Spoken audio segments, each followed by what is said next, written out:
शिव कृपा जब होती है, भगवान देवाधिदेव महादेव जब करुणा करते हैं, दया करते हैं, तब कहीं आप और हम शिव महापुराण की कथा तक पहुंचते हैं और उसमें भी सर्वाधिक अगर कृपा हो तो त्रिवेणी का संगम, प्रयागराज की भूमि और उसमें भी भगवान शंकर की कथा। शिव महापुराण वही की वही है, पर जब आप किसी पुण्यमय स्थल पर, किसी पवित्र भूमि पर, किसी पुण्यमय स्थल पर, किसी पवित्र धरा पर, किसी पवित्र भूमि पर, जैसे प्रयागराज की धरा है, 12 ज्योतिर्लिंग है, गंगा जी का तट है, या 12 ज्योतिर्लिंग है, या कुबरेश्वर धाम है, ऐसी पवित्र भूमि पर बैठकर जब हम भगवान देवाधिदेव महादेव की चर्चा करते हैं, शिव कथा को श्रवण करते हैं, तो यह मानकर चलना कि उसकी पुण्याई बढ़ती चली जाती है और उसका सुख हमारे जीवन में मिलता है। प्रयागराज में आप कथा श्रवण कर रहे हैं और इस त्रिवेणी संगम के घाट पर बैठकर कथा सुन रहे हो। भले कथा आपको याद रहे ना रहे, भले शिव महापुराण की कथा आपके स्मरण में रहे ना रहे, पर इतना जरूर याद रखना कि ये प्रयागराज में सुनी हुई शिव पुराण की कथा तुम्हारी जिंदगी में कभी ना कभी काम जरूर आएगी और तुम्हारा कल्याण होगा। जिसके घर में शंकर नहीं होता, जिसके दिल में शंकर नहीं होता, जिस पूजन में शंकर नहीं होता, जिसके मंत्र में शंकर नहीं होता, जिसकी आराधना में शंकर नहीं होता, वो आराधना नहीं मानी जाती। जिसका घर में शंकर नहीं होता, वो घर नहीं शमशान माना जाता। आप 1000 माला भगवान की कर रहे हो, तुम्हारे मंत्र जाप की कर रहे हो, अगर उसमें शंकर का नाम नहीं है, उस माला के अंतर्गत, उस मंत्र में एक मंत्र अगर तुमने शिव का उच्चारण नहीं किया तो उस माला का कोई मतलब नहीं है। तुम व्रत कर रहे हो, उस व्रत में भी अगर शंकर का नाम नहीं लिया है तो वो व्रत का कोई मूलता नहीं। शिव के बिना सब सुन। पर माता सती दक्ष प्रजापति राजा के घर में यज्ञ में विध्वंस होती हैं और कंधे पर जब मां सती को धारण कर कर मेरे शंकर तांडव मचाते हैं, तब भगवान नारायण पूछते हैं, प्रभु ये कैसी लीला है? शिव जी कहते हैं नारायण भगवान से, भगवान हरि, हे भगवान नारायण, आज वचन देता हूं, मेरी सती ने पत्थर की मूरत पर माला पहनाकर मुझे पाया था, जो मेरे शिवलिंग पर भूल से भी जल चढ़ा देगा उसे मैं अपना बना लूंगा। शिव महापुराण की कथा कहती है, पर स्त्री पर धन, पराई स्त्री और पराया धन व्यक्ति को एक ना एक दिन बर्बाद कर कर छोड़ता है। पर स्त्री पर धन बर्बादी का सिरा है। लंकापति रावण का इतना बड़ा वैभव था, इतना बड़ा सत्ता थी, इतना धन था, इतनी दौलत थी, पर स्त्री का जरा सा ध्यान गया और रावण का पूरा वंश मिट गया। पर स्त्री और पर धन दूसरे का धन भी बर्बाद कर देता। किसी का वैभव, किसी का धन नहीं चाहिए। भगवान शंकर से कहो मेरी किस्मत का देना, मेरा अपना देना, इतनी मेहनत का देना कि मैं खुद 4 चांद लगा सकूं, ऐसी कृपा करना। नारायण से कहो असुर का अंत अगर करना है तो शंकर की भक्ति कर कर फिर शिव के पास का यदि कोई सामान उनको मिल जाए, क्यों हम कहते हैं चपटी भभूत में है खजाना। कहो भगवान विष्णु जी से, नारद जी जाकर कहिए नारायण जी से एक बार शिव की स्तुति करें। शंकर का यदि कोई सामग्री मिल गई तो वो इस असुर का संहार कर देगी निश्चित। कुबरेश्वर धाम से 2 चीजें मिलती है, एक वहां का कंकर और दूसरा गले में जो धारण करते हो रोग मुक्ति के लिए जो लेकर आते हो, क्या? रुद्राक्ष। जब कुबरेश्वर धाम पर कोई रुद्राक्ष लेने आता है तो हम उससे कहते हैं कि आप रुद्राक्ष लेने आओ तो दिल से लेकर जाना, वो दिल से असर करे, दिल से ले, उसका कोई शुल्क तो रहता नहीं है। आओ, लाइन लगाओ, ले आओ, बाबा का भजन करते हुए बाहर निकल जाओ। आए हो 5 कंकर बीनो, रखो, पूजन करो, 4 छोड़े 1 अपने साथ लेकर चल जाओ। शिव भक्ति का फल बना।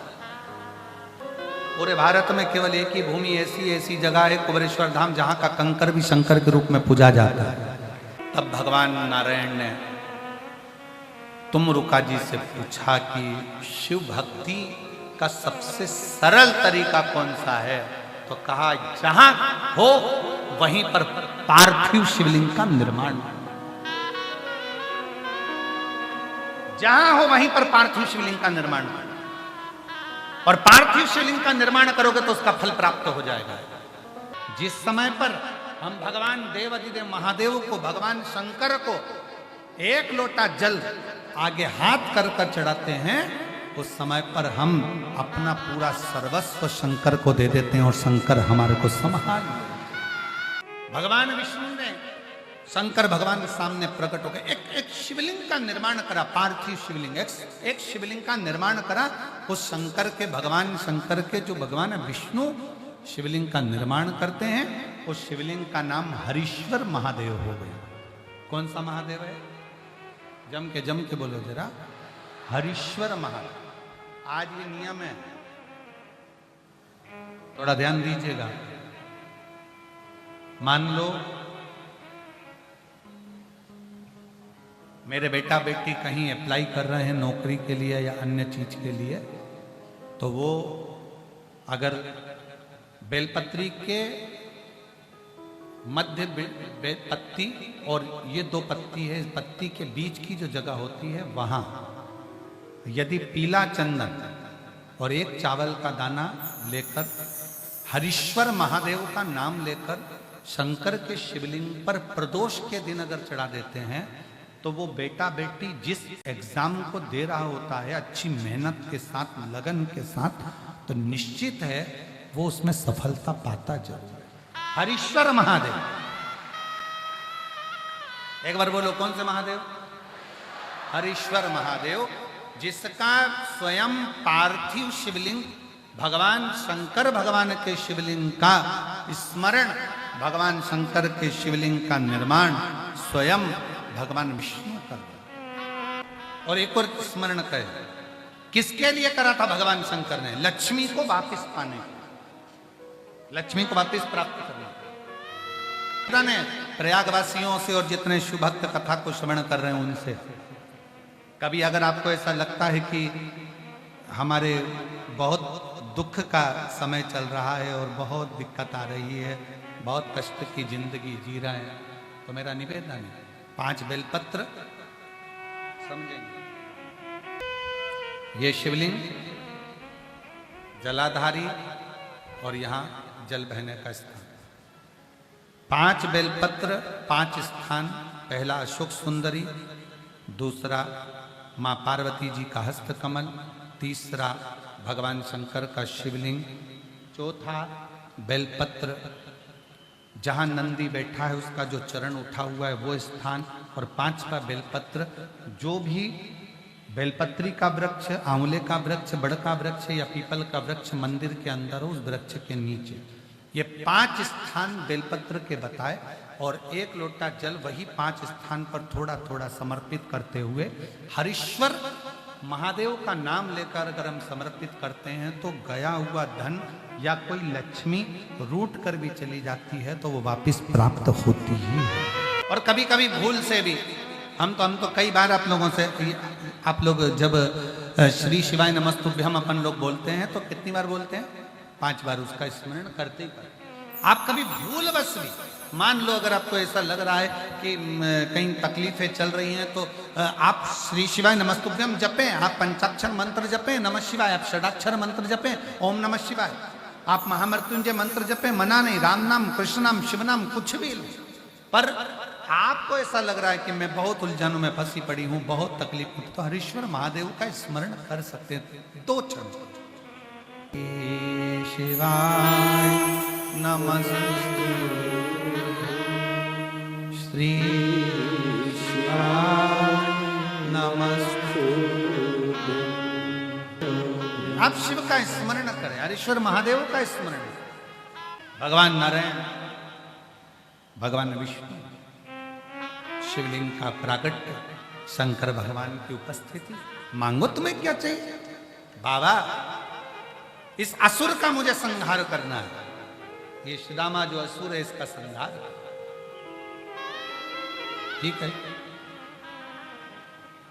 भगवान शंकर ने अपना सुदर्शन चक्र, सुदर्शन चक्र किसका था? मेरे ओघड़ दानी। भगवान शंकर ने अपना सुदर्शन चक्र भगवान नारायण को दे दिया, ये ले जाओ और संहार कर दो श्रीदामा का। उसने पर स्त्री पर निगाह दी, भगवान देवाधिदेव महादेव से सुदर्शन चक्र लेकर भगवान विष्णु, भगवान नारायण श्रीदामा का वध करने के लिए दौड़। हरीश्वर महादेव की जो कथा चल रही है इसको बहुत सावधानी से सुनो कि श्रीदामा जब प्राणों को त्याग रहा था, श्रीदामा का जब शीश कट रहा था सुदर्शन चक्र से, तब श्रीदामा उस चक्र को देख रहा था जो चक्र सामने से आ रहा। इतना सुंदर कहा कि श्रीदामा जो चक्र को देख रहा था तो शंकर भगवान प्रसन्न होकर मुस्कुरा रहे थे कि गजब, दुख सामने आ रहा है, तकलीफ आ रही है, मरने वाला है और मेरी ओर कितनी कोमलता की दृष्टि से निहार रहा है। शंकर जी कहते हैं श्रीदामा तो चिंता मत करना, तुम मरेगा जरूर, प्राण जरूर छूटेंगे, पर एक फल तुझे देता हूं, आने वाले समय में तू मेरा भक्त ही बनकर जन्म लेगा। जैसे श्रीदामा का ध्यान आने वाले चक्र पर था, सुदर्शन पर था, आने वाले चक्र पर श्रीदामा का ध्यान था, वैसा ही ध्यान तुम्हारा मेरे देव अधिदेव महादेव पर, उसके शिवलिंग पर, उसकी चौखट पर, जलाधारी पर। हम तो कई बार कहते हैं बेटियों, अगर डॉक्टर तुमसे कह भी दिया ना कि तुम्हारे बच्चादानी में गांठ हो गई या शरीर में गांठ हो गई, तो प्रयास करा करो। जो अशोक सुंदरी वाला जगह है, सबको मालूम है ना अशोक सुंदरी की जगह? जम के बोलो जरा, मालूम है ना सबको? शंकर के शिवलिंग के सामने जो एक मोटी सी लाइन होती है, मेरा जीजियों से निवेदन उस स्थान को थोड़ा स्पर्श जरूर करा।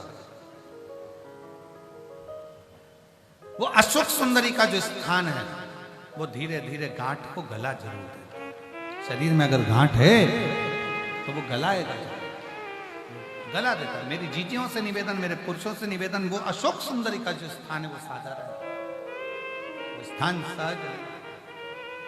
अभी आपको कहा गई हुई लक्ष्मी भी प्राप्त हो सकती है हरीश्वर महादेव के शिवलिंग से। हरीश्वर नाम महादेव का ऐसा नाम है जिससे लक्ष्मी की भी आज्ञा बढ़ जाती है। लक्ष्मी क्या?